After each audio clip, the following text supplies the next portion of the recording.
আসসালামু আলাইকুম রহমতুল্লাহ। আমি ৪৬, ৪৭, ৪৮ থেকে মহিলা কাউন্সিলর পদপ্রার্থী। আমি এখানে আমাদের এলাকা দক্ষিণ খান, উত্তর খান মিলায়ে এবং এইটা প্রশাসনিক এলাকার এই অঞ্চলের মানুষগুণ বেশিরভাগই অসহায় এবং এখানে বেশিরভাগ শ্রমিক এবং নিম্ন শ্রেণীর মানুষরা অনেক সেবায় বঞ্চিত। এইজন্য আমাদের বাংলাদেশ জামাত ইসলামের পক্ষ থেকে এখানে ফ্রি ক্যাম্পেইন চালু করা হয়েছে এবং এখানে এই ক্যাম্পেইনে গ্রুপ বিভিন্ন বিভাগীয় ডাক্তার, মেডিসিন,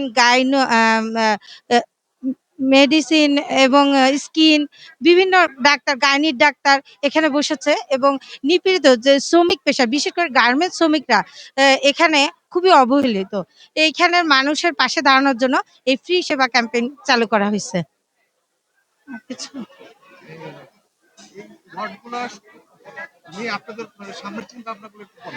আমাদের জি, আমাদের এখানে যেটা সবচেয়ে বড় সমস্যা সেটা হচ্ছে মশা এবং এখানে প্রচুর প্রকোপ মাদকের।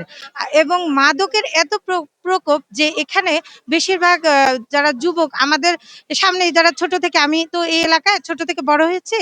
তো এখানে ছোট বাচ্চাদেরকে এখন দেখি, ছোট, ছোট বাচ্চাদের হাতে মাদক। দেখলে খুবই খারাপ লাগে এবং মাদকে পুরো এলাকায় জর্জরিত। এটা হচ্ছে সবচেয়ে বড় একটা ইয়ে যে আমরা যদি আল্লাহ সামনে আমাদের আগাতে দেয় তাহলে অবশ্যই আমরা এই বিষয়ে পদক্ষেপ গ্রহণ করব ইনশাআল্লাহ। আমাদের এই ফ্রি ক্যাম্পেইনের আওতায় যেসব শ্রমিক শ্রেণীর মানুষ, নিম্ন শ্রেণীর মানুষ, কারণ আমাদের এই প্রশাসনিক এলাকাটায় হাসপাতাল সেরকম নেই বললেই চলে। এই জন্য এই সব মানুষের দোরগোড়ায় যাতে সেবা পৌঁছে দিতে পারি, এই জন্য আসলে আমাদের এই প্রচেষ্টা এবং আমাদের সেলিমউদ্দিন ভাই এই ধরনের উদ্যোগ নেয়ার কারণে এবং আমাদের বাংলাদেশ জামাত ইসলামের পক্ষ থেকে আমরা আরো ইনশাল্লাহ সামনে আরো ক্যাম্পেইন করব সবার সহযোগিতা এবং দোয়া কামনা করছি।